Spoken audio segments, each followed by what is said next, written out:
ವರಮಹಾಲಕ್ಷ್ಮಿ ಅಂತಕ್ಕಂತಹ ಈ ಒಂದು ಪದದಲ್ಲೇ ಒಂದು ಶ್ರೇಷ್ಠತೆ ಅಡಗಿದೆ. 24 ಮಹಾಲಕ್ಷ್ಮಿ ವ್ರತ ಅಂತ ಕೂಡ ಇದರ ಒಂದು ಅರ್ಥವನ್ನು ನಾವು ಹೇಳ್ಬೋದು. ಹೆಣ್ಣು ಮಕ್ಕಳು ಯಾಕೆ ಮಾಡ್ತಾರೆ ಅಂತಂದರೆ, ಹೆಣ್ಣು ಮಕ್ಕಳು ಆಚರಣೆ ಮಾಡಿದಕ್ಕೆ ಆ ತಾಯಿ ಬಹಳ ಶೀಘ್ರದಲ್ಲಿ ನಮಗೆ ಒಲಿತಾಳೆ ಅಂತ. ದೇವರಲ್ಲದೆ ಇರೋನು ದೇವ್ರ ಪೂಜೆ ಮಾಡಬಾರ್ದು ಅಂತ. ಹೆಣ್ಣು ಮಕ್ಕಳು ಲಕ್ಷ್ಮಿಯಾಗಿ ಆನಂತರ ವರಮಹಾಲಕ್ಷ್ಮಿ ಪೂಜೆಯನ್ನು ಮಾಡಬೇಕು. ನೀಲಿ ಮತ್ತು ಕಪ್ಪು ಬಣ್ಣದ ಬಟ್ಟೆಯನ್ನು ಉಡಬಾರ್ದು. ಮತ್ತೆ ಆ ಕಲಶವು ಇಲ್ಲವೇ ಇಲ್ಲ. ಇಷ್ಟೆತ್ತರದೊಂದು ಮಣ್ಣಿನ ಗಡಿಗೆಯನ್ನು ತೆಗೆದುಕೊಂಡು ಬಂದು ಇಡಿ. ಕಲಶದೊಳಗೆ ನೀರನ್ನು ಹಾಕೋ ಪದ್ಧತಿ ಇಲ್ಲ, ಶಾಸ್ತ್ರದಲ್ಲಿ ಹೇಳಿಲ್ಲ. ಕೆಲವರ ಮನೆಯಲ್ಲಿ ಮುಖವಾಡ ಮಾಡುವ ಒಂದು ಪದ್ಧತಿ ಇತ್ತು. ಪದ್ಧತಿ ಇಲ್ಲದೇ ಇರುವವರು ನವಿಲ್ ನೋಡಿ ಕಿಂಬೂತ ಪುಕ್ಕ ಕೆರ್ಕೋತು ಅಂತಕ್ಕಂಥದ್ದೊಂದು ಗಾದೆ ಇದೆ. ಅದು ಮಾತ್ರ ಮಾಡಬೇಡಿ. 12 ವಿಧದ ಭಕ್ಷ್ಯಗಳನ್ನು ಸ್ವಲ್ಪ ಸ್ವಲ್ಪ ಆದರೂ ಮಾಡಿ ಇಡ್ತಕ್ಕಂತಹ. ನನಗೆ 12 ಆಗಲಿಲ್ಲ 6 ಇಡಿ, 6 ಆಗಲಿಲ್ಲ 3 ಇಡಿ, 3 ಆಗಲಿಲ್ಲ ಅಂದರೆ ಕನಿಷ್ಠ ಭಕ್ಷ್ಯ ಏನು ಮಾಡಬೇಕು ಅಂತಂದರೆ ಹಾಲಿನ ಪಾಯಸವನ್ನು ಮಾಡಿ ಅಮ್ಮನವರಿಗೆ ನೀವು ಮಾಡಲೇಬೇಕಾಗಿರ್ತಕ್ಕಂಥ ಒಂದು ನೈವೇದ್ಯ. ಹೆಸರು ಹೇಳಿದ್ದು ಅರ್ಚನೆ ಮಾಡಿದ್ದು ಒಂದು ದಾರ ಕಟ್ಕೊಳ್ಳೋಕೆ ರೆಡಿ ಇಲ್ಲ ಅಂದರೆ ಲಕ್ಷ್ಮೀ ಅಮ್ಮನವರು ನಮಗೇನಕ್ಕೆ ಅನುಗ್ರಹ ಮಾಡಬೇಕು? ಯೋಚನೆ ಮಾಡಬೇಕಲ್ವ? ಅದೇ ಈಗೆಲ್ಲನ ಕೆಲಸ ಮಾಡ್ತಿದ್ರೆ ಹೀಗೊಂದು ಟ್ಯಾಗ್ ಹಾಕ್ಕೊಂಡು ಹೋಗ್ತಾರೆ ಕಾರ್ಪೊರೇಟ್. ಬ್ರಾಹ್ಮಣನು ದೇವರ ಸಮಾನ ಅಂತ. ಬ್ರಾಹ್ಮಣನಲ್ಲಿ ನಾವು ದೋಷವನ್ನು ಹುಡುಕಬಾರದು, ಬ್ರಾಹ್ಮ್ಯವನ್ನು ಮಾತ್ರ ಹುಡುಕಬೇಕು. ಶಾಸ್ತ್ರವನ್ನು ಪರಿಪಾಲನೆ ಮಾಡ್ತೀವಿ ಅಂತ ಸನಾತನಿಗಳಿಗೆ ಉಪದೇಶ ಅಷ್ಟೆ. ಬೇರೆಯವ್ರನ್ನ ಸನಾತನ ಧರ್ಮಿಗಳಲ್ಲ, ನಾವು ಹಿಂದೂಗಳಲ್ಲ ಅಂದರೆ ನಿಮ್ಮ ವೈಯಕ್ತಿಕವಾದ ಇಚ್ಛೆ. ನಾವು ಅದರ ಬಗ್ಗೆ ನಾವು ಏನು ಚಕಾರ ಎತ್ತೋದಿಲ್ಲ. ನೀವು ಸರ್ವತಂತ್ರ ಸ್ವತಂತ್ರರು.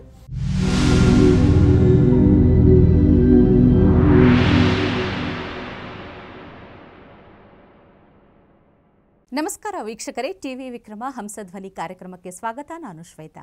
ಯೋಗ ಸೂತ್ರ ಮತ್ತು ಆಧ್ಯಾತ್ಮಿಕತೆಯ ಅರ್ಥಪೂರ್ಣ ವಿಚಾರಗಳನ್ನು ತಿಳಿಸುವಂತಹ ವೇದಿಕೆಯೇ ಹಂಸಧ್ವನಿ ಕಾರ್ಯಕ್ರಮ.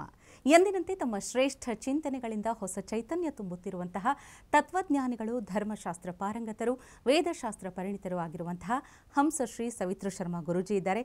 ಗುರುಜಿ, ನಿಮಗೆ ಕಾರ್ಯಕ್ರಮಕ್ಕೆ ಆತ್ಮೀಯವಾದ ಸ್ವಾಗತ. ಗುರುಜಿ, ಅಪಾರ ಕರುಣಾ ಸಿಂಧುಂ ಸಚ್ಚಿದಾನಂದದಾಯಕಂ ನಮಾಮಿತು ಸುಚಿರಂ ನಿತ್ಯಂ ವಾಲುಕೇಶ್ವರ ಭಾರತಿ.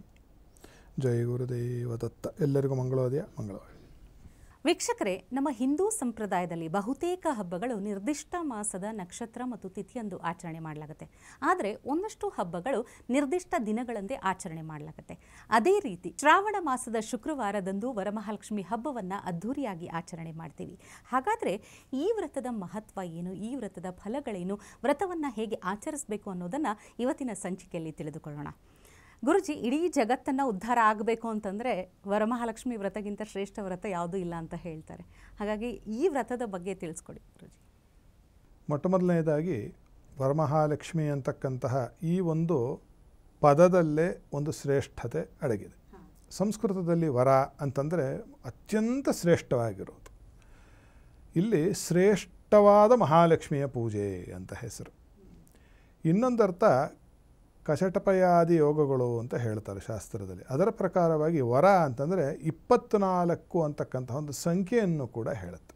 ಅಂದರೆ 24 ಮಹಾಲಕ್ಷ್ಮಿ ವ್ರತ ಅಂತ ಕೂಡ ಇದರ ಒಂದು ಅರ್ಥವನ್ನು ನಾವು ಹೇಳ್ಬೋದು. ಸಾಂಖ್ಯದ ಪ್ರತಿಪಾದನೆ ಮಾಡಿದರೆ ಹಣ ಅಂತಕ್ಕಂಥದ್ದು ಎಲ್ಲದಕ್ಕೂ ಬೇಕಾಗಿರ್ತಕ್ಕಂಥದ್ದು. ಹಣ ಅಂತಂದರೆ ನಿಮಗೆ ಇವಾಗಿರ್ತಕ್ಕಂಥ ಕರೆನ್ಸಿ ಅಂತಲೇ ಅಲ್ಲ, ದ್ರವ್ಯ, ಯಾವುದೇ ದ್ರವ್ಯ. ಯಾಕಂದರೆ ಲಕ್ಷ್ಮಿ ಅಂತಂದರೆ ಎಲ್ಲೆಲ್ಲಿ ನಮ್ಮ ಲಕ್ಷ್ಯ ಇದೆಯೋ ಅದಷ್ಟು ನಮ್ಗೆ ಒದಗಿದಾಗ ಅದು ಲಕ್ಷ್ಮಿ. ಈಗ ವಿದ್ಯಾರ್ಥಿಗೆ ವಿದ್ಯಾಲಕ್ಷ್ಮಿ ಬೇಕು, ರಾಜಕಾರಣಿಗಳಿಗೆ ರಾಜ್ಯಲಕ್ಷ್ಮಿ ಬೇಕು, ಬಹಳ ಹೆದರ್ಕೋತಾ ಇರ್ತಕ್ಕಂಥವ್ರಿಗೆ ಅವರಿಗೆ ಧೈರ್ಯಲಕ್ಷ್ಮಿ ಬೇಕು, ಮದುವೆ ಆಗಿರ್ತಕ್ಕಂತಹ ದಂಪತಿಗಳಿಗೆ ಸಂತಾನ ಲಕ್ಷ್ಮಿ ಬೇಕು, ಎಲ್ಲ ಥರದ ದೈನಂದಿನ ಜೀವನ ನಾವು ನಡೆಸಬೇಕು ಅಂದರೆ ಧನಲಕ್ಷ್ಮಿ ಬೇಕು, ನಮ್ಮ ಶರೀರವನ್ನು ಧರಿಸಿ ನೀವು ಇಲ್ಲಿ ಕುಳಿತುಕೊಳ್ಳಬೇಕು ಅಂದರೆ ಧಾನ್ಯಲಕ್ಷ್ಮಿ ಬೇಕು. ಹೀಗೆ ಲಕ್ಷ್ಮಿಯ ಒಂದು ಯಾವ ಒಂದು ಕಟಾಕ್ಷ ಇದೆಯಲ್ಲ ಅಥವಾ ಬೇಕಿದೆಯಲ್ಲ, ನಮ್ಮ ಸಮಾಜದಲ್ಲಿ ನಮ್ಮ ಪ್ರತಿಯೊಬ್ಬರ ಜೀವನದಲ್ಲೂ ಯಾವುದೇ ಜಾತಿ ಪಂಗಡ ಧರ್ಮದವರಾಗಿದ್ದರೂ ಹೆಸರು ಬೇರೆ ಏನಾದರೂ ಕರ್ಕೊಂಡ್ರು ಇದು ಹಾಸುಹೊಕ್ಕಾಗಿ ಓತಪ್ರೋತವಾಗಿ ಎಲ್ಲ ಕಡೆ ಹರಡಿರುತ್ತೆ. ಇದೇ ಒಂದೇ ತತ್ವ. ಇಲ್ಲಿ ವರಮಹಾಲಕ್ಷ್ಮಿ ವ್ರತ ಇದರ ಶ್ರೇಷ್ಠತೆ ಮೊದಲೇ ಹೇಳಿದಾಗೆ ಶ್ರೇಷ್ಠವಾದ ಮಹಾಲಕ್ಷ್ಮಿ. ಎರಡನೆಯದ್ದು 24 ಲಕ್ಷ್ಮಿ ಅಂದ್ಬಿಟ್ಟು. 24 ಲಕ್ಷ್ಮಿ ಅಂದರೆ ಏನಪ್ಪ ಅಂದರೆ, ಶಾಸ್ತ್ರದಲ್ಲಿ ನಮ್ಮ ಈ ಇಡೀ ವಿಶ್ವ ಸೃಷ್ಟಿಯಾಗಿರ್ತಕ್ಕಂಥದ್ದು 25 ತತ್ವಗಳಿಂದ.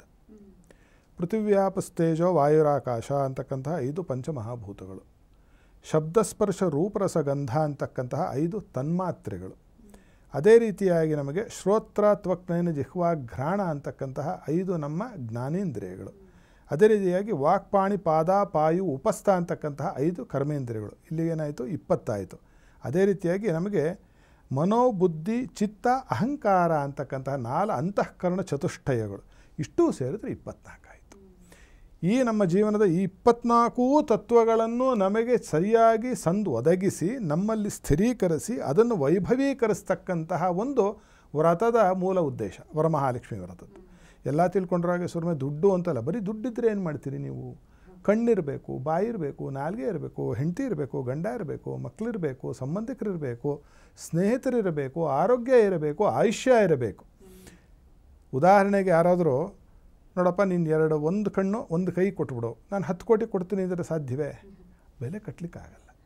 ನೀವು ನೋಡಿ, ಸುಮಾರು ಜನಕ್ಕೆ ಅನುಭವಕ್ಕೆ ಬಂದಿರುತ್ತೆ. ಡೆಂಟಿಸ್ಟ್ ಹತ್ರ ಹೋಗೋದು, ಅವ್ರನ್ನ ದೂರ್ತಿಲ್ಲ, ಭಗವಂತ ನಮಗೆ ಕೊಟ್ಟಿರೋದ್ರು ನಾವು ಬೆಲೆ ಕಟ್ಟೋಕ್ಕಾಗಲ್ಲ ಅನ್ನೋದಕ್ಕೆ ಹೇಳ್ತಾ ಇರೋದು. ನಮ್ಮಲ್ಲೇ ಲಕ್ಷ್ಮೀ ಇದ್ದಾಳೆ ಅನ್ನೋದಕ್ಕೆ ಇದು ಒಂದು ಉದಾಹರಣೆ.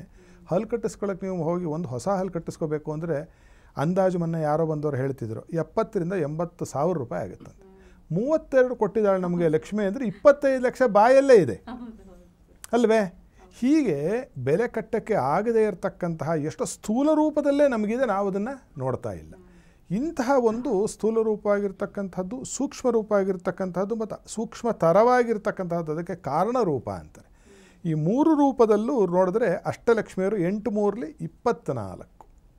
ಈ 24 ಲಕ್ಷ್ಮಿಯರ ಒಂದು ಆವಿರ್ಭಾವವು ಅದು ನಮ್ಮಲ್ಲಿ ಸೃಷ್ಟಿಯಾಗ್ತಕ್ಕಂಥದ್ದು, ಸೃಷ್ಟಿ ಈಗ ಆಲ್ರೆಡಿ ಆಗಿದ್ದರೆ ಅದನ್ನು ಸ್ಥಿತಿ ಮಾಡ್ತಕ್ಕಂಥದ್ದು, ಸಂಹಾರದ ಎಡೆಗೆ ಅದು ಹೋಗದೇ ರೀತಿಯಲ್ಲಿ ಕಾಪಾಡಿಕೊಳ್ತಕ್ಕಂತಹ ಒಂದು ಅತ್ಯದ್ಭುತವಾದ ದಿವಸ ವರಮಹಾಲಕ್ಷ್ಮಿ ಹಬ್ಬದ ದಿವಸ.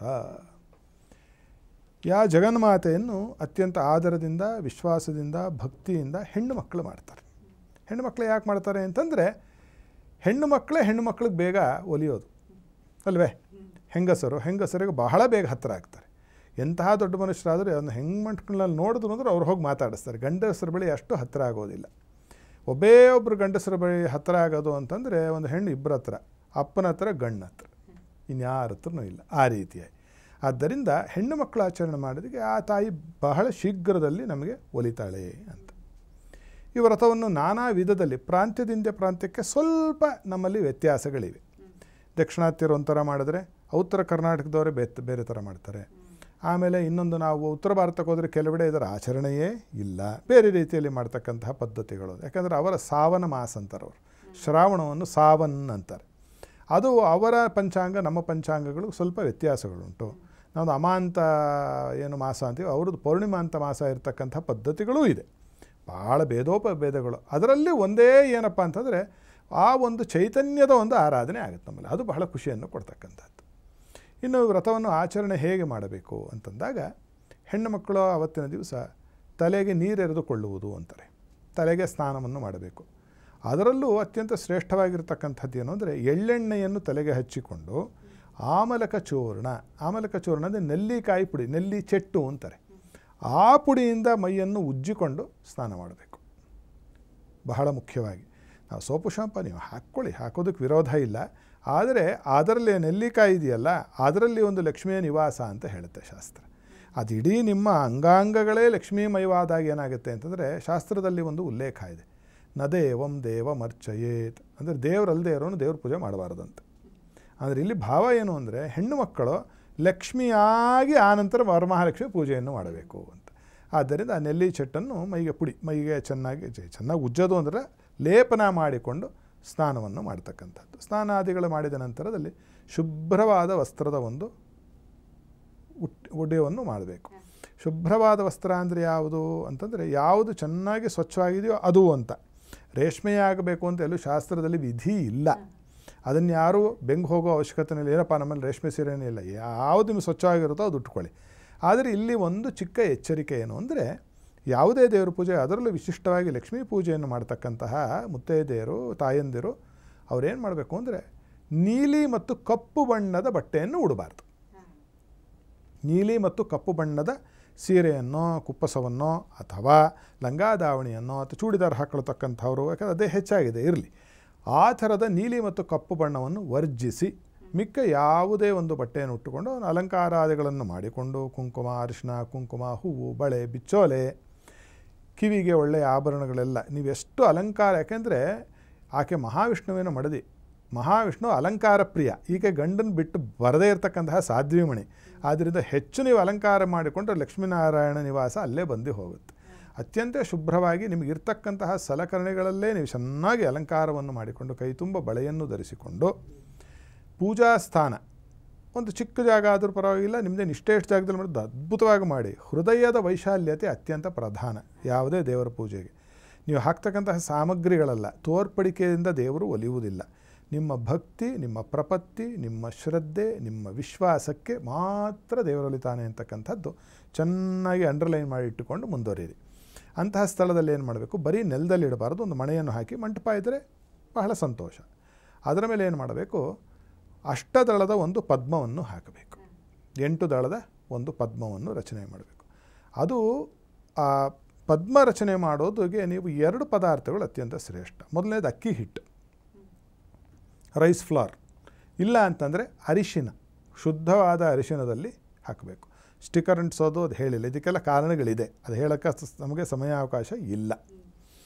ಅಂತಹ ಒಂದು ಮಣೆಯ ಮೇಲೆ ಒಂದು 8 ದಳದ ಪದ್ಮವನ್ನು ಬರೆದು, ತಟ್ಟೆ ನಿಮಗೆ ಭಗವಂತ ವರಮಹಾಲಕ್ಷ್ಮಿ ಅನುಕೂಲ ಕೊಟ್ಟಿದ್ದರೆ ಬೆಳ್ಳಿಯ ಹರಿವಾಣ, ಇನ್ನೂ ಹೆಚ್ಚು ಹಣ ಇರತಕ್ಕಂಥವ್ರದ್ದು ಬಂಗಾರದ ಒಂದು ತಟ್ಟೆಯಲ್ಲಿ, ಬೆಳ್ಳಿಯ ತಟ್ಟೆಯಲ್ಲಿ, ಅದಕ್ಕಿನ್ನ ಸ್ವಲ್ಪ ಕೆಳಗೆ ಬಂದರೆ ನಾವು ತಾಮ್ರವೋ, ಹಿತ್ತಾಳೆಯೋ, ಕಂಚು ಇಷ್ಟೇ ಬಳಸಲಿಕ್ಕೆ ಸಾಧ್ಯ. ಇದಕ್ಕೆ ಮೀರಿ ಸ್ಟೀಲ್ ಇತ್ಯಾದಿಗಳನ್ನು ಬಳಸ್ತಕ್ಕಂಥದ್ದು ವರ್ಜ್ಯ, ಶಾಸ್ತ್ರ ಒಪ್ಪಿಲ್ಲ. ನಮ್ಮನೇಲಿ ಇಲ್ಲ, ಏನು ಬಯಲ್ಲ, ಮುತ್ತಿಗೆದ ಎಲೆ ಹಾಕಿ, ಬಾಳೆ ಎಲೆ ಹಾಕಿ, 1 ಎಲೆ ಹಾಕಬಾರ್ದು, 2 ಎಲೆ ಹಾಕಬೇಕು. ತಟ್ಟೆ ಆದರೆ 1, ಎಲೆ ಆದರೆ 2 ಹಾಕಿ, ಅದರ ಮೇಲೆ ಅಕ್ಕಿಯನ್ನು, ಗೋಧಿ ಇಡೋ ಪದ್ಧತಿ ಇಡಿ, ಗೋಧಿಯೇ ಹರಡಿ, ಏನು ಭಯ ಇಲ್ಲ, ಇಟ್ಟು ಅದರ ಮೇಲೆ ಕಲಶದ ಒಂದು ಸ್ಥಾಪನೆಯನ್ನು ಮಾಡಬೇಕಾಗುತ್ತೆ. ಮತ್ತು ಆ ಕಲಶವು ಬಂಗಾರದ್ದಾಗಿರಬಹುದು, ಬೆಳ್ಳಿದಾಗಿರಬಹುದು, ತಾಮ್ರ, ಕಂಚು, ಹಿತ್ತಾಳೆ ಆಗಿರಬಹುದು. ಮತ್ತೆ ಇಲ್ಲಿ ಯಥಾಶಕ್ತಿ ಅನುಸಾರ. ಇಲ್ಲ ನಮಗೆ ಇಲ್ಲವೇ ಇಲ್ಲ, ನೀವೇನು ತೊಂದರೆ ಇಲ್ಲ, ಇಷ್ಟೆತ್ತರದೊಂದು ಮಣ್ಣಿನ ಗಡಿಗೆಯನ್ನು ತೆಗೆದುಕೊಂಡು ಬಂದು ಇಡಿ. ಒಲಿತಳಮ್ನವರು ಮೃಣ್ಮಯ ಕಲಶೇವ ಅಂತ ಹೇಳ್ತು. ಅಂದರೆ ಮಣ್ಣಲ್ಲೂ ಮಾಡಪ್ಪ. ಆಕೆ ನೋಡ್ತಾ ಇರೋದು ಏನು ಅಂದರೆ ನಿಮ್ಮ ಭಕ್ತಿ ವಿಶ್ವಾಸವನ್ನು. ಆ ಭಕ್ತಿ ವಿಶ್ವಾಸವೇ ತೋರಿಸ್ಬೇಕು, ಪ್ರೀತಿ ತೋರಿಸ್ಬೇಕು. ನಮ್ಮ ತಾಯಿನ ನಾವು ಅತ್ಯಂತ ಪ್ರೀತಿ ಮಾಡ್ತೀವೋ, ಈ ಜಗದಂಬಿಕೆಯನ್ನು ಜಗತ್ತಿಗೆ ತಾಯಿ ಆಕೆ, ಅದನ್ನು ಅತ್ಯಂತ ಮುದ್ದು ಪ್ರೀತಿಯಿಂದ ಮಾಡಿದ್ರೆ ಒಲ್ದೋಗ್ತಾಳೆ. ಮುಂದಿನ ವರ್ಷಕ್ಕೆ ನೀವು ಬೆಳ್ಳಿದೇ ಇಡ್ತೀರಿ, ಅದರಲ್ಲಿ ಯಾವ ಸಂಶಯ ಇಲ್ಲ. ನಿಮ್ಮ ವಿಶ್ವಾಸ ಹಂಗಾಗ್ಬಿಡುತ್ತಾ? ಆಗಲ್ಲ, ಅಂದ್ಕೊಂಡ್ರೆ ಆಗೋದಿಲ್ಲ, ಹಾಗೇ ಆಗುತ್ತೆ ಅಂತಕ್ಕಂಥ ವಿಶ್ವಾಸದಿಂದ ಮಾಡ್ತಕ್ಕಂಥದ್ದು. ಅದನ್ನು ಇಟ್ಟು ಈ ವರಮಹಾಲಕ್ಷ್ಮಿ ಹಬ್ಬದ ವೈಶಿಷ್ಟ್ಯ ಏನು ಅಂದರೆ, ಕಲಶದೊಳಗೆ ನೀರನ್ನು ಹಾಕೋ ಪದ್ಧತಿ ಇಲ್ಲ, ಶಾಸ್ತ್ರದಲ್ಲಿ ಹೇಳಿಲ್ಲ. ನೀರನ್ನು ತುಂಬಿಸ್ಬಾರ್ದು. ಬೇರೆ ಎಲ್ಲ ವ್ರತಗಳಲ್ಲೂ ನೀರು ತುಂಬಿಸೋದಿದೆ, ಜಲವನ್ನು ಹಾಕ್ತೀವಿ, ಇದರಲ್ಲಿಲ್ಲ. ಇದರಲ್ಲಿ ಹಾಕ್ತಕ್ಕಂತಹ ಸಾಮಗ್ರಿಗಳೇನು ಅಂದರೆ 5 ಹಿಡಿ ಅಥವಾ 5 ಅಳತೆಯ ಅಕ್ಕಿ ಅಥವಾ ಗೋಧಿ. ಅಕ್ಕಿನೇ ಹೆಚ್ಚು ಪದ್ಧತಿ. ನಾನೆಲ್ಲ ಒಂದು 2-3 ಕಡೆಗಳು ನಮ್ಮನೇಲಿ ಗೋಧಿ ಹಾಕ್ತೀವಿ ಅಂದರೆ ನೀವು ಹಾಗೆ ಮಾಡಿ. ಅವಶ್ಯಂ ಪಿತ್ರಾಚಾರಂ ಅಂತ ಇದೆ. ಅಂದರೆ ಯಾವುದು ಅವಶ್ಯಕವಾಗಿ ನಾವು ಮಾಡಬೇಕಾಗಿರೋ ಆಚಾರ ಅಂದರೆ ತಂದೆ ತಾತ ಮುತ್ತಾತ ತಾಯಿ ಅಜ್ಜಿ ಮುತ್ತಜ್ಜಿ ಮಾಡಿದ್ದೇ ಶಾಸ್ತ್ರ ಅಂತೆ. ಅಂದರೆ ಆ ಪರಂಪರೆಯನ್ನು ಬಿಟ್ಟು ಬರಬೇಡಿ ಅಂತ. ದೇಹ ಕೊಟ್ಟರದೆ ಅವರು ಅಂದಮೇಲೆ ಇನ್ನೇನು ಅಲ್ವೇ. ಒಂದು 5 ಅಳತೆ ಅಥವಾ 5 ಹಿಡಿಯ ಅಕ್ಕಿಯನ್ನು ಹಾಕೋದು ಆ ಕಲಶದ ಒಳಗೆ. ಆಮೇಲೆ 5 ಅರಿಶಿನದ ಕೊನೆ, 5 ಅರಿಶಿನದ ಕೊನೆ, 5 ಗೋಟಡಿಕೆ, ಪೂರ್ತಿ ಅಡಿಕೆ ಹಾಕಬೇಕು, ದುಂಡಡಿಕೆ ಅಂತೀವಿ, ಚೂರಡಿಕೆ ಹಾಕುವ ಹಾಗಿಲ್ಲ, 5 ಅಡಿಕೆ. ಅದೇ ರೀತಿಯಾಗಿ ಅದರಲ್ಲಿ ಬಳೆ ಬಿಚ್ಚೋಲೆ, ತಾಳೆಗರಿಯ ಒಂದಿಷ್ಟುದ್ದ ಅದನ್ನು ಸುತ್ತಿ ಅದಕ್ಕೆ 2 ಕಪ್ಪು ಬಳೆಯನ್ನು ಹಿಂಗೆ ತೋರಿಸಿರ್ತಾರೆ, ಅದಕ್ಕೆ ಬಳೆ ಬಿಚ್ಚೋಲೆ ಅಂತ ಹೆಸರು. ನೀವು ಮನೆಯಲ್ಲಿ ಬಳಸ್ತಕ್ಕಂತಹ ಬಳೆ ಬಿಚ್ಚೋಲೆ ಹಾಕ್ತಕ್ಕಂಥದ್ದಲ್ಲ, ಬಳೆ ಬಿಚ್ಚೋಲೆ ಹಾಕ್ತಾಯಿದ್ದು. ಆಮೇಲೆ 5 ವಿಳೆದೆಲೆಯನ್ನು ಹಾಕ್ತಕ್ಕಂಥದ್ದು. ಆಮೇಲೆ 5 ಫಲಗಳನ್ನು ಹಾಕಬೇಕು. 5 ಫಲ ಯಾವ್ದ್ಯಾವುದು ಅದರಲ್ಲಿ ಹಿಡಿಸುತ್ತೆ? ದ್ರಾಕ್ಷಿ ಹಿಡಿಸುತ್ತೆ, ಖರ್ಜೂರ ಹಿಡಿಸುತ್ತೆ, ಅದೇ ರೀತಿಯಾಗಿ ಗೋಡಂಬಿ ಹಿಡಿಸುತ್ತೆ, ನಿಂಬೆಹಣ್ಣು ಹಿಡಿಸುತ್ತೆ, ಅದೇ ರೀತಿಯಾಗಿ ಚಿಕ್ಕದಾಗಿರ್ತಕ್ಕಂತಹ ಇನ್ಯಾವುದಾದರೂ ಇನ್ನೊಂದು ಹಣ್ಣನ್ನು 5 ಸೇರಿಸಿ ಅದರೊಳಗೆ ಹಾಕ್ತಕ್ಕಂಥದ್ದು. 5 ಹಣ್ಣುಗಳನ್ನು ಹಾಕಿ ಆನಂತರದಲ್ಲಿ ಏನು ಮಾಡಬೇಕು, ಆ ಕಲಶಕ್ಕೆ ವಿಳೆದೆಲೆಯನ್ನು ಇಡಬೇಕು. 5 ಎಲೆ ವಿಳೆದೆಲೆಯನ್ನಿಟ್ಟು ಆನಂತರದಲ್ಲಿ ಅದರ ಮೇಲೆ ಏನು ಮಾಡಬೇಕು, ಒಳ್ಳೆಯ ಮುದ್ದಾಗಿರ್ತಕ್ಕಂಥ ಒಂದು ತೆಂಗಿನಕಾಯಿಯನ್ನಿಟ್ಟು, ಕೆಲವರ ಮನೆಯಲ್ಲಿ ಮುಖವಾಡ ಮಾಡುವ ಒಂದು ಪದ್ಧತಿ ಇದೆ, ನಮ್ಮ ಮನೆಯಲ್ಲಿಲ್ಲ. ಉದಾಹರಣೆಗೆ ಹೇಳಿದ್ದು, ಪದ್ಧತಿ ಇಲ್ಲದೇ ಇರುವವರು ನವಿಲು ನೋಡಿ ಕಿಂಬೂತ ಪುಕ್ಕ ಕೆರ್ಕೋತು ಅಂತಕ್ಕಂಥದ್ದು ಒಂದು ಗಾದೆ ಇದೆ, ಅದು ಮಾತ್ರ ಮಾಡಬೇಡಿ. ಬಹಳ ಎಡವಟ್ಟುಗಳಾಗಿರ್ತಕ್ಕಂಥದ್ದು ನೋಡಿದ್ವಿ. ಏನಾಗ್ಬಿಡುತ್ತೆ ಅಂದರೆ ಆದಮೇಲೆ ಗೊತ್ತಾಗುತ್ತೆ ಅಲ್ವಾ. ಅದರಿಂದ ಅದೆಲ್ಲ ಮಾಡೋದು ಬೇಡ. ನಿಮ್ಮ ಕುಲಾಚಾರ ಪದ್ಧತಿಯಲ್ಲಿ ಏನಿದೆ ಅದನ್ನು ನೀವು ಮಾಡಿ. ಈಗ ನಾನು ಹೇಳಿದ ಪದಾರ್ಥಗಳನ್ನು ಸರ್ವೇ ಸಾಮಾನ್ಯವಾಗಿ ವ್ರತಾದಿಗಳನ್ನು ಮಾಡ್ತಕ್ಕಂತಹ ಗ್ರಂಥಸ್ಥವಾಗಿರುವ ಪದ್ಧತಿ. ಇದು ಬಿಟ್ಟು ಬೇರೆ ಏನಾದಿದ್ದರೆ ಅದನ್ನು ನೀವು ಮಾಡಬಹುದು. ಇಷ್ಟನ್ನು ಮಾಡಿ ಅಲಂಕಾರ ಮಾಡ್ತಕ್ಕಂತಹ ಒಂದು ಪದ್ಧತಿ ಇದೆ. ಆ ಒಂದು ತೆಂಗಿನಕಾಯಿಗೆ ಅದಕ್ಕೆ 2 ಕಿವಿ ಓಲೆಯನ್ನಿಟ್ಟು, ಒಂದು ಮೂಗು ಬಟ್ಟನ್ನಿಟ್ಟು, ಅದಕ್ಕೆ ತಲೆಗೆ ಹಿಂದುಗಡೆ ಜಡೇರೋದು ಪಾದಿಯಲ್ಲಿ ಹಾಕ್ತಕ್ಕಂಥದ್ದು, ಬಿಲ್ಲೆಯನ್ನು ಹಾಕ್ತಕ್ಕಂಥದ್ದು, ನೀವು ಯಥಾ ಸಾವಕಾಶವಾಗಿ ಯಥಾ ಚೆನ್ನಾಗಿ ನೀವು ಆ ಒಂದು ಕಲಶಕ್ಕೆ ನೀವು ಏನು ಮಾಡಬಹುದು, ಅಲಂಕಾರವನ್ನು ಮಾಡಬಹುದು. ಆ 5 ಎಲೆ ಇಡ್ತಕ್ಕಂಥದ್ದು ಬಹಳ ಮುಖ್ಯ. ಯಾಕೆಂದರೆ ಈ ಎಲೆಗೊಂದು ಹೆಸರಿದೆ, ವಿಳೆದೆಲೆಗೆ ನಾಗವಲ್ಲಿ ಅಂತ ಹೆಸರು. ಅದಕ್ಕೆ ಸಂಸ್ಕೃತದಲ್ಲಿ ನಾಗವಲ್ಲಿ ಅಂದರೆ ಆನೆಯ ಎಲೆ ಅಂತ ಹೆಸರು. ಇದರ ಹಿಂದೆ ಒಂದು ಪೌರಾಣಿಕ ಒಂದು ಕಥೆ ಇದೆ, ಯಾಕೆ ಅದಕ್ಕೆ ಶ್ರೇಷ್ಠತೆ. ಅದು ಎಸ್ಪೆಷಲಿ ಈ ವರಮಹಾಲಕ್ಷ್ಮಿ ಹಬ್ಬದ ದಿವಸ. ಹಿಂದೆ ಸ್ವರ್ಗದಲ್ಲಿ ಇಂದ್ರನ ವಾಹನ ಇತ್ತು. ಇಂದ್ರ ದೇವಾಧಿಪತಿಯಾಗಿರುತ್ತೆ. ಇಂದ್ರನ ವಾಹನ ಯಾವುದು? ಆನೆ, ಐರಾವತ ಅಂತ. ಅದನ್ನೇನು ಮಾಡೋದು, ಅದಕ್ಕೆ ಮಸ್ತ್ ಹತ್ತಿತ್ತು. ಮಸ್ತು ಅಂತಂದರೆ ಏನಾಗುತ್ತೆ, ಆಗಾಗ ಆನೆಗಳಿಗೆ ಮದದ್ರವ ಸ್ರವಿಸುತ್ತೆ. ಆ ಸಲಗ ಇರುತ್ತಲ್ಲ ಅದು ಹೆಂಗಂದ್ರಾಗ ಆಡುತ್ತೆ, ಕಲ್ತು ಕೋಪ ಆವೇಶ ಹೆಚ್ಚುತ್ತೆ ಅದಕ್ಕೆ. ಅದನ್ನೇನು ಮಾಡಿದ್ರು, ದೊಡ್ಡದಾಗಿರ್ತಕ್ಕಂತಹ ಒಂದು ಯಾವುದೋ ಒಂದು ಸ್ಥಳದಲ್ಲಿ ಕಂಬಕ್ಕೋ ಕಟ್ಟಾಕಿದ್ರು. ಆ ಮದದ್ರವಾದಿದ್ದೇನಾಯಿತು, ಆ ಐರಾವತಕ್ಕೆ ಅದು ಒಂದು ತೊಟ್ಟು ಮದಜಲ ಕೆಳಗೆ ಬಿತ್ತು. ಯಾರು? ಸಾಕ್ಷಾತ್ ದೇವಾಧಿಪತಿ ಇಂದ್ರ ಕುಳಿತುಕೊಂಡು ಸವಾರಿ ಹೋಗ್ತಕ್ಕಂತಹ ಆನೆ, ಪಟ್ಟದ ಆನೆ. ಆ ಮದದ್ರವ ಆನೆದು ಯಾವಾಗ ಬಿತ್ತು, ಅಲ್ಲಿಂದ ಒಂದು ಬಳ್ಳಿ ಹುಟ್ಕೋತಂತೆ. ಅದೇ ವಿಳೆದೆಲೆ ಬಳ್ಳಿ ಅಂತ. ಇವತ್ತಿಗೂ ನೀವು ಹಳ್ಳಿ ಕಡೆ ನೋಡಿದ್ರೆ ವಿಳೆದೆಲೆ ತೋಟದಲ್ಲಿ ಯಾರನ್ನಂದ್ರೆ ಅವನು ಬಿಡೋದಿಲ್ಲ, ಬಳ್ಳಿ ಸತ್ತೋಗುತ್ತೆ. ಇವತ್ತಿಗೂ ನಡೆಯುತ್ತೆ. ಉಗುರಲ್ಲಿ ನೀವೇನಾದರೂ ಒಂದು ಎಲೆಯನ್ನು ನೀವು ಮುರಿದುಕೊಂಡ್ರೆ ಇಡೀ ಬಳ್ಳಿ ಹೊರಟೋಗುತ್ತೆ. ಅದಕ್ಕೆ ನಾನಾ ವಿಧವಾದ ಮಡಿ ಹುಡಿ ಎಲ್ಲ ಇವತ್ತು ಮಾಡ್ತಾರೆ. ಬೆಳೆದಿರ್ತಕ್ಕಂಥವ್ರಿಗೆ ಇದು ನೋಡಿದ ಕಾರ್ಯಕ್ರಮ ಅವ್ರಿಗೆ ಗೊತ್ತಾಗುತ್ತೆ. ಆ ರೀತಿಯಾಗಿ ಆಮೇಲೆ ಇದೇನಿದೆಯಲ್ಲ, ಆನೆ ಲಕ್ಷ್ಮಿಯ ಸ್ವರೂಪ. ಇವರೆಲ್ಲ ಅಣ್ತೊಂಬಂದರು. ಲಕ್ಷ್ಮಿನೂ ಹುಟ್ಟಿದ್ದು ಕ್ಷೀರ ಸಮುದ್ರದ ಒಂದು ಮಥನದಿಂದ. ಉಚ್ಚೇಶ್ರವಸ್ಸು ಅಂತಕ್ಕಂತಹ ಕುದುರೆ, ಐರಾವತಕ್ಕಂತಹ ಆನೆ ಅಲ್ಲೇ ಹುಟ್ಟೋದು. ಇವರೆಲ್ಲ ಅಣ್ತೊಂಬಂದರು, ಅಕ್ತಂಗೇರಿ, ಇವರೆಲ್ಲನೂ ಸಮುದ್ರೋದ್ಭವರು. ಆದ್ದರಿಂದ ಏನಾಗುತ್ತೆ ಅಂತಂದರೆ, ಲಕ್ಷ್ಮಿಯ ಅಂತಂದರೆ ಆನೆಯ ದರ್ಶನ ಲಕ್ಷ್ಮೀಪ್ರದ. ಅಂತಹ ಲಕ್ಷ್ಮಿಯ ಮದಜಲದಿಂದ ಬಿದ್ದಿರತಕ್ಕಂತಹ ಎಲೆ ಇದೆಯಲ್ಲ, ಅದಕ್ಕೆ ವಿಳೆದೆಲೆಗೆ ಇವತ್ತು ಕಣ್ಣುಗೊತ್ಕೋತೀವಿ. ನೆಲದ ಮೇಲೆ ಬಿದ್ದರೆ ತಟಕ್ಕಂತ ತೊಗೊಂಡು ಕಣ್ಣುಗೊತ್ಕೊಂಡು ಪಕ್ಕಕ್ಕೆ ಇಡ್ತೀವಿ. ಅದನ್ನು ಬೋರಲ್ಲಿ ಬೀಳಿಸಬಾರ್ದು, ಬರೀ ಎಲೆ ಮೇಲೆ ನೆಲದ ಮೇಲೆ ವಿಳೆದೆಲೆ ಇಡಬಾರ್ದು ಅಂತ ಬೈತಾರೆ ಮನೆಯಲ್ಲಿ ಯಾರಾದ್ರು ಹಿರಿಯರಿದ್ದರೆ. ಆದ್ದರಿಂದ ಈ 5 ಎಲೆಗಳನ್ನು ವಿಳೆದೆಲೆ ಇಡ್ತಕ್ಕಂಥದ್ದು ಈ ಒಂದು ವ್ರತದಲ್ಲಿ. ಮಿಕ್ಕ ವ್ರತದಲ್ಲಿ ಅಷ್ಟು ಪ್ರಾಶಸ್ತ್ಯ ಇಲ್ಲ. ಈ ರೀತಿಯಾಗಿಟ್ಟು ಏನು ಮಾಡಬೇಕು, ಅಮ್ಮನವರನ್ನು 16 ಉಪಚಾರದಿಂದ ನಾವು ಪೂಜೆ ಮಾಡಬೇಕು. ಯಾವುದೇ ದೇವರಾದರೂ ಕೂಡ ಅದಕ್ಕೆ ಧ್ಯಾನ, ಆವಾಹನ, ರತ್ನಸಿಂಹಾಸನ, ಪಾದ್ಯ, ಅರ್ಘ್ಯ, ಆಚಮನ, ಸ್ನಾನ, ಅದೇ ರೀತಿಯಾಗಿ ಮಧುಪರ್ಕ, ವಸ್ತ್ರ, ಯಜ್ಞೋಪವೀತ, ಗಂಧ, ಹರಿದ್ರಾ ಕುಂಕುಮ ಅಕ್ಷತಾದಿ ಚೂರ್ಣಗಳು, ಪುಷ್ಪಾರ್ಚನೆ, ಪುಷ್ಪಮಾಲ, ಧೂಪ, ದೀಪ, ನೈವೇದ್ಯ, ನೀರಾಜನ, ಮಂತ್ರಪುಷ್ಪ, ಆತ್ಮಸಮರ್ಪಣ ಅಂತಕ್ಕಂತಹ ಈ ಉಪಚಾರಗಳಿಂದ ಆ ವರಮಹಾಲಕ್ಷ್ಮಿ ಅಮ್ಮನವರ ಪೂಜೆಯನ್ನು ಬಹಳ ವಿಶ್ವಾಸ ಮತ್ತು ಶ್ರದ್ಧೆಯಿಂದ ಆಚರಿಸ್ತಕ್ಕಂಥದ್ದು ಅತ್ಯಂತ ಅತ್ಯಂತ ಮುಖ್ಯ. ಆಮೇಲೆ ವರಮಹಾಲಕ್ಷ್ಮಿ ಹಬ್ಬದಲ್ಲಿ ಬಳಸ್ತಕ್ಕಂತಹದ್ದು ಬಹಳ ಫಲ ವೈಶಿಷ್ಟ್ಯತೆ, ಹಣಕಾಸಿನ ಅನುಕೂಲ ಬೇಕು ಅಂತಂದರೆ ಕಮಲದ ಹೂವನ್ನು ಬಳಸಬೇಕು. ಧ್ಯಾನ ಶ್ಲೋಕನೇ ಹೇಳಿರೋದೇನು ಅಂತಂದರೆ ಅಮ್ಮನವರದ್ದು, ಪದ್ಮಾನನೆ ಪದ್ಮಕರೆ ಸರ್ವಲೋಕೈಕ ಪೂಜಿತೆ ನಾರಾಯಣ ಪ್ರಿಯೇ ದೇವಿ ಸುಪ್ರೀತ ಭವ ಸರ್ವದಾ ಅಂತ. ಮೊದಲನೇ ಎತ್ಕೋತಿದ್ದಂಗೆ ವ್ರತದಲ್ಲಿ ಕಲ್ಪದಲ್ಲಿ ಹೇಳಿರ್ತಕ್ಕಂಥದ್ದಿದೆ. ಪದ್ಮದ ಥರ ಮುಖ ಇರುವವಳು, ಕೈಯಲ್ಲಿ ಪದ್ಮವನ್ನು ಧರಿಸಿರುವವಳು, ಪದ್ಮದ ಮೇಲೆ ಕುಳಿತುಕೊಂಡಿರ್ತಕ್ಕಂತಹ ನಾರಾಯಣ ಪ್ರಿಯೆಯೇ ನೀನು ಸುಪ್ರೀತಳಾಗಿ ಅಮ್ಮ ನಮ್ಮನ್ನು ಕಾಪಾಡಮ್ಮ ಅಂತ ಹೇಳಿ ಕೇಳ್ಕೊಳ್ತಕ್ಕಂಥದ್ದು. ಈ ಪದ್ಮ ಅಂತಕ್ಕಂಥದ್ದು ಐಶ್ವರ್ಯದ, ವೃದ್ಧಿಯ, ಸೌಭಾಗ್ಯದ, ಸಿದ್ಧಿಗಳ ಪ್ರತೀಕ. ಆದ್ದರಿಂದ ಕಮಲದ ಹೂವು 1008 ತಂದು ಪೂಜೆ ಮಾಡೋ ನಿಮಗೆ ಶಕ್ತಿ ಇದ್ರೆ ಮಾಡಿ, 108 ತಂದು ಮಾಡ್ತೀರಾ ಮಾಡಿ, 10 ಮಾಡ್ತೀರಾ ಮಾಡಿ, ಕನಿಷ್ಠ 3 ಆದರೂ ತೊಗೊಂಬಂದು ಮಾಡಿ. ಎಷ್ಟಾಗ್ಬಿಡುತ್ತೆ, ಎಷ್ಟು ಲಕ್ಷ ರೂಪಾಯಿ ಏನು ಖರ್ಚಿಲ್ಲ. ಅಷ್ಟೋತ್ತರವನ್ನು ಯಾವುದ್ಯಾವುದೋ ಮಾಡಬೇಕು ಅಂತಕ್ಕಂಥದ್ದಕ್ಕಿಂತ ಈ ಪದ್ಮದ ಹೂವಿನಿಂದ ಪೂಜೆ ಮಾಡ್ತಕ್ಕಂಥದ್ದು ಭೂರಿಯಾಗಿರ್ತಕ್ಕಂಥ ಫಲವನ್ನು ಕೊಡುತ್ತೆ, ದೊಡ್ಡ ಫಲವನ್ನು ಕೊಡುತ್ತೆ.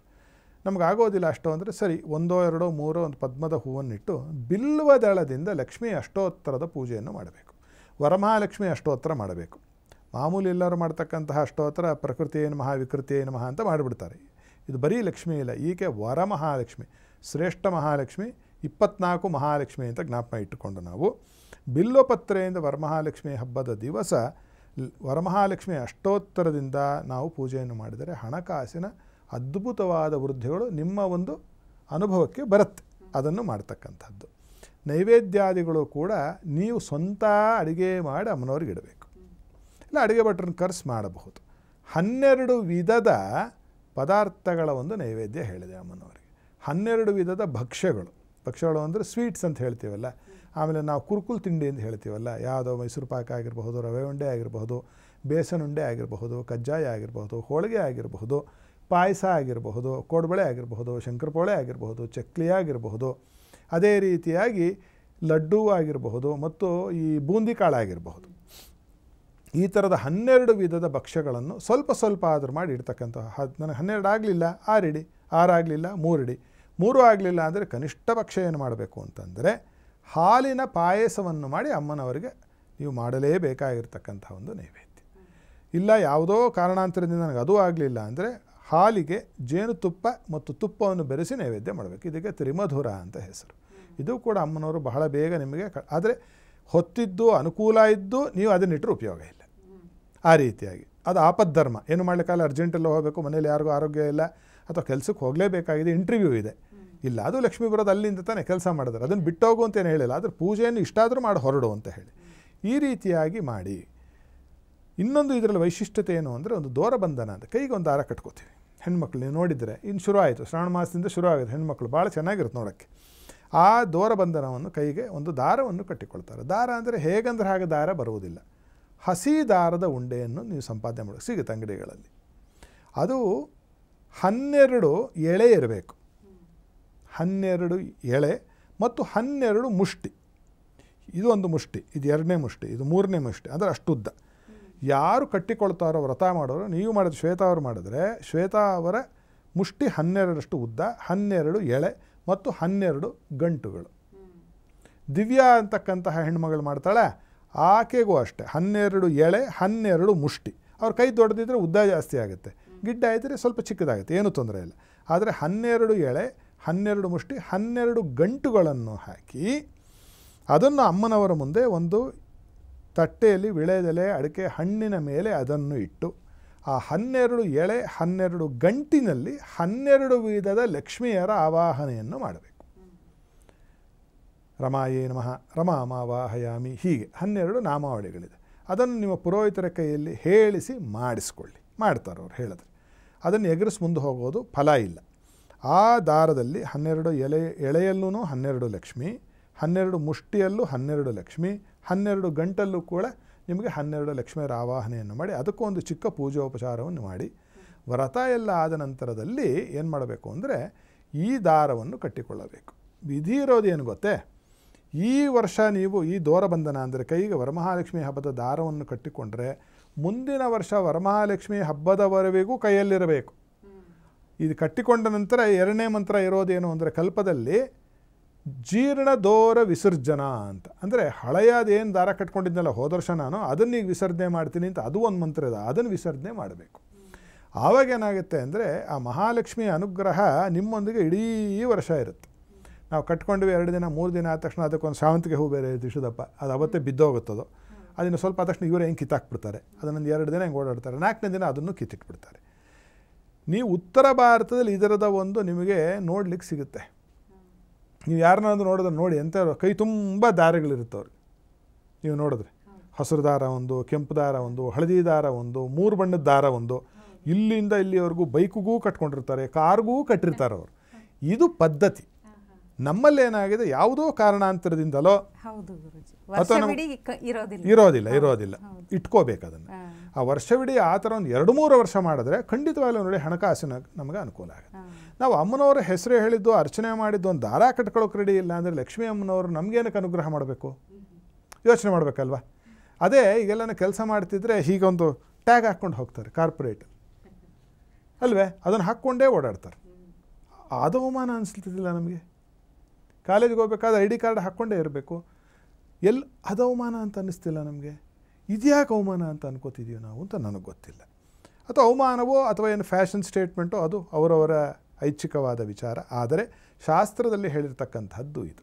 ಇದನ್ನು ಮಾಡಿ ಉಪಾಯನ ದಾನ ಅಂತಕ್ಕಂಥ ಒಂದು ದಾನವನ್ನು ಕೊಡಬೇಕು. ಉಪಾಯನ ದಾನ ಅಂದರೆ ಮತ್ತೆ ಏನು ಅಂತಂದರೆ ನೀವೇ ಮಂತ್ರ ಬಂದು ತಂತ್ರ ಬಂದು ನೀವೇ ಪೂಜೆ ಮಾಡಿಕೊಂಡ್ರೋ ಅಥವಾ ಕ್ಯಾಸೆಟ್ ಹಾಕ್ಕೊಂಡು ವ್ರತ ಮಾಡೋದು ಹೆಚ್ಚಾಗಿದೆ ಇತ್ತೀಚಿನ ದಿನಗಳಲ್ಲಿ. ಹಾಗೆ ಮಾಡೋಕ್ಕೆ ಬರುವುದಿಲ್ಲ. ಪಠಿಸಬೇಕು ಮಂತ್ರವನ್ನು. ಯಾರಾದರೂ ಒಬ್ಬರು ಬಂದು ಮನುಷ್ಯ ಪಠನೆಗೂ ಆ ಯಂತ್ರದ ಪಠನೆ ಮಿಷನ್ ಹೇಳೋದಕ್ಕೂ ಭಾಳ ವ್ಯತ್ಯಾಸ ಇದೆ. ಯಾಕೆಂದರೆ ಪ್ರಾಣಾನಲಗಳು ಸೇರಿ ಧ್ವನಿ ಹೊರಗೆ ಬರುತ್ತೆ. ಅಲ್ಲಿ ಪ್ರಾಣ ಇರಬೇಕು. ಆ ಒಂದು ಯಂತ್ರಕ್ಕೆ ಪ್ರಾಣ ಎಲ್ಲಿದೆ? ಆದ್ದರಿಂದ ಯಾರಾದರೂ ಪುರೋಹಿತರನ್ನು ಕರೆಸಿ ಎಷ್ಟೊಂದು 2,000 ರೂಪಾಯಿ ಹೆಚ್ಚು ಖರ್ಚಾಗಬಹುದು ಅವ್ರಿಗೆ ದಕ್ಷಿಣೆಗೆ, ನಿಮ್ಗೆ ಕೊಡ್ತಾಳೆ ಅಮ್ಮನವರು. ಆ ಥರದ ವಿತ್ತಶಾಟ್ಯ ಅಂದರೆ ದುಡ್ಡು ಹಿಡಿಯೋದನ್ನು ಈ ವಿಚಾರದಲ್ಲಿ ದಯವಿಟ್ಟು ಮಾಡಬಾರ್ದು ನಾವು. ಆ ರೀತಿಯಾಗಿ ಆ ವ್ರತ ಮಾಡಿಸಿದಂತಹ ಪುರೋಹಿತರು ಅಥವಾ ನೀವೇ ಮಾಡ್ಕೊಂಡಿದ್ದಾರೆ ಮಂತ್ರಗಳು ಬಂದು ಯಾರಾದರೂ ಒಬ್ಬರ ಸದ್ಬ್ರಾಹ್ಮಣರಿಗೆ ಏನು ಮಾಡಬೇಕು ಅಂದರೆ ಒಂದು ತಟ್ಟೆಯಲ್ಲೋ ಎಲೆಯಲ್ಲೋ ಅಕ್ಕಿಯನ್ನು ಹಾಕಿ ಅದರ ಮೇಲೆ 2 ತಾಂಬೂಲವನ್ನು ಇಟ್ಟು 2 ಕಾಯನ್ನು ಇಟ್ಟು ನಿಮ್ಮ ಶಕ್ತಿಗೆ ಅನುಸಾರವಾಗಿ ಅದರ ದಕ್ಷಿಣೆಯನ್ನಿಟ್ಟು ವರಮಹಾಲಕ್ಷ್ಮಿ ವ್ರತದ ಪೂರ್ಣ ವ್ರತಫಲವು ನನಗೆ ಲಭ್ಯವಾಗಲಿ ಅಂತ ಹೇಳಿ ಆ ಬ್ರಾಹ್ಮಣನಿಗೆ ಕೊಟ್ಟು ಆತನ ಒಂದು ಆಶೀರ್ವಾದವನ್ನು ನಾವು ಪಡೆದುಕೊಳ್ಳಬೇಕು. ಯಾಕೆ ಅಂತ ಹೇಳಿದ್ರೆ ಬ್ರಾಹ್ಮಣರಿಗೆ ಯಾಕೆ ಕೊಡಬೇಕು ಅಂತ ಬರುತ್ತೆ ಕೆಲವರಲ್ಲಿ. ಒಂದು ಉದಾಹರಣೆ ಕೊಡ್ತೀನಿ. ನಾನು ಸುಮಾರು ಮಾಧ್ಯಮದಲ್ಲಿ ಮಾಡಿದಾಗ ಇದನ್ನು 2-3 ಸತಿ ಹೇಳಿದ್ದೀನಿ, ಮತ್ತೊಂದು ಸತಿ ಹೇಳುವ. ಯುವಜನತೆ ಕೂಡ ಇದನ್ನು ಕೇಳ್ಕೋಬೇಕು. ಈ ಉದಾಹರಣೆಗೆ ಇನ್ಕಮ್ ಟ್ಯಾಕ್ಸ್ ಕಟ್ತಾರಲ್ವ ಎಲ್ಲರೂ, ಸರಿ, ನಾವು ಇನ್ಕಮ್ ಟ್ಯಾಕ್ಸ್ ಯಾಕೆ ಕಟ್ಟಬೇಕು ಅಂತ ಕೇಳ್ತಿಲ್ಲ ಅಲ್ವಾ? ಅದು ಭಯದಿಂದಲೇ 99%. ಇನ್ನು 1% ಜನರಿಗೆ ಮಾತ್ರ ಏನು ನಮ್ಮ ದೇಶ ನಡಿಬೇಕು, ದೇಶಕ್ಕೋಸ್ಕರ ನಾನು ಇಷ್ಟು ಮಾಡ್ತೀನಿ ಅಂತಕ್ಕಂತಹ ಒಂದು ಒಲವಿದೆ. ಬಿಟ್ಟರೆ 99% ಜನ ಇನ್ಕಮ್ ಟ್ಯಾಕ್ಸ್ ಕಟ್ಟೋದಲ್ಲ. ಈ ಒಂದು ಕೆಲಸ ಮಾಡೋಣ, ಈ ಬ್ರಾಹ್ಮಣನಿಗೆ ಯಾಕೆ ಕೊಡಬೇಕು ಅಂತ ಯಾರಿಗಾದರೂ ಮನಸ್ಸಲ್ಲಿ ಇದ್ದರೆ ಅದಕ್ಕೆ ಪರ್ಯಾಯವಾಗಿ ಸ್ವಲ್ಪ ಇದನ್ನು ಯೋಚನೆ ಮಾಡಿ. ನೀವು ಸರ್ಕಾರಕ್ಕೆ ಹೇಳಿ, ನಾನು ದಾನ ಮಾಡಿ ಧರ್ಮ ಮಾಡಿಬಿಡ್ತೀನಿ, ನಾನು ಟ್ಯಾಕ್ಸ್ ಕಟ್ಟೋದಿಲ್ಲ ಅಂತ ಒಪ್ಪುತ್ತೇನೋ ನೋಡೋಣ ಸರ್ಕಾರ. ಒಪ್ಪುತ್ತೆ. ಮತ್ತು ಇದರಲ್ಲೂ ಹಾಗೆ, ನಾನು ಯಾಕೆ ಬ್ರಾಹ್ಮಣನ ಕೊಡಬೇಕು ಅಂದರೆ ನೀವು ಮಾಡಿದ ಪೂಜೆಗೆ ಅದನ್ನು ಕೊಟ್ಟರೆ ಇಲ್ಲಿ ಫಲ ಬರೋದು. ನಾನು ಅನಾಥಾಶ್ರಮಕ್ಕೆ ಕೊಡುತ್ತೇನೆ, ನಾನು ಅಲ್ಲಿ ಹೋಗಿ ಕೊಡ್ತೀನಿ, ಅಲ್ಲೆಲ್ಲ ನೀನೇನಾದರೂ ಕೊಟ್ಕೋ, ಅವ್ರದ್ದು 80G2 ಇದ್ದರೆ ಅದರಲ್ಲೊಂದು ಒಂದಿಷ್ಟು ರಿಬೇಟ್ ಸಿಗುತ್ತೆ. ಬಿಟ್ಟರೆ ಇನ್ಕಮ್ ಟ್ಯಾಕ್ಸ್ ನಾನು ವರ್ಷಕ್ಕೆ ನಾನು 5 ಲಕ್ಷ ಕಟ್ಟಬೇಕು, 5 ಲಕ್ಷನೂ ನಾನು ದಾನ ಮಾಡಿಬಿಡ್ತೀನಿ, ನಾನು ಇನ್ಕಮ್ ಟ್ಯಾಕ್ಸ್ ರಿಬೇಟ್ ಕೊಡಿ ಅಂದರೆ ಕೊಡೋದಿಲ್ಲ ಸರ್ಕಾರ ನಡೆಯೋದಿಲ್ಲ. ಅದೇ ರೀತಿಯಾಗಿ ಇದು ಕೂಡ ಯಾವುದು ಬ್ರಾಹ್ಮಣರಿಗೆ ದಕ್ಷಿಣಾದಿಗಳನ್ನು ಕೊಡ್ತಕ್ಕಂಥದ್ದು. ಎರಡನೇ ಮಜಲೇನು ಅಂತಂದರೆ ದೈವಾಧೀನಂ ಜಗತ್ ಸರ್ವಂ ಮಂತ್ರಾಧೀನಂಚ ದೈವತಂ ತಾನ್ ಮಂತ್ರಾನ್ ಬ್ರಾಹ್ಮಣೋದೇನೋ ಬ್ರಾಹ್ಮಣೋ ಮಮ ದೈವತಂ. ಇಡೀ ಪ್ರಪಂಚ ದೇವತೆಗಳಿಗೆ ಅಧೀನಪಟ್ಟಿದೆ.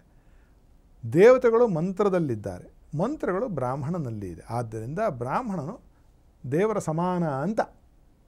ಈಗ ಹೆಂಗೆ ಯಾರೋ ಒಬ್ಬರು ದೊಡ್ಡ ಅಧಿಕಾರಿ, ಆತ ವೈಯಕ್ತಿಕವಾಗಿ ಅಯೋಗ್ಯ ಇರ್ಬೋದು, ನಮಗೇನು ಸಂಬಂಧ?